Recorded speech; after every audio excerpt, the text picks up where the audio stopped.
please. So what about using instead of like you said the deer milk or what coconut milk or almond milk or things like that?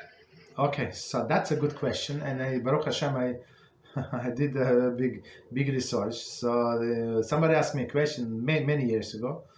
It's very interesting. So I think they just introduced this almonds milk.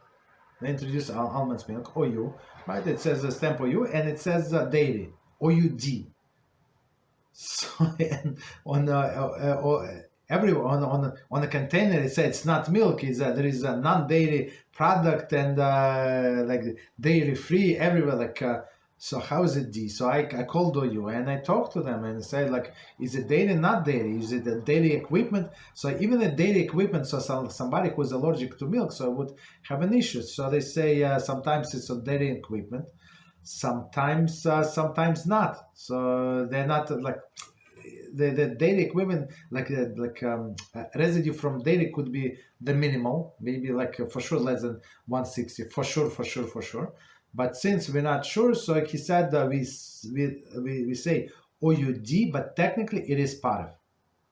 And coconut milk, of course, there is no dairy there, unless they use they extract from the milk to make it whiter, to make it white for a white color. So for them it's not dairy, and so you have to. So I asked this OU, and I then call again about this soy milk. They also asked me. So I mean it's not clear. So they explain. Of course you have to go brand by brand. You cannot generalize it. I have to disclose. You have to go brand by brand, and they told me. So we give you guarantee for 30 days.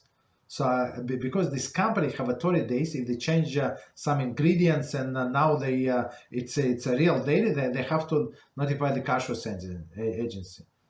So that's how it works. So me personally, I use this almonds milk. We don't drink regular milk, but okay, it's not whatever for whatever reason, right? I use almond milk, but I treat it as a dairy milk, but it's not. Right, so but we're trying to be careful. I don't want to call them. I don't want to rely. They check. They did not check. I mean, he told me the truthful situation. So in case of the need, so maybe if I need to drink this that almond milk after 8 meat. So let's say I never had this situation, but let's say some of the kids. So we will allow them to do that. No problem, because it is actually part of. And it says everywhere that it's non-dairy. You understand? That's the thing. So it's not so simple. Of course, you have to call them case by case basis. But for us, for our understanding, it's not dairy.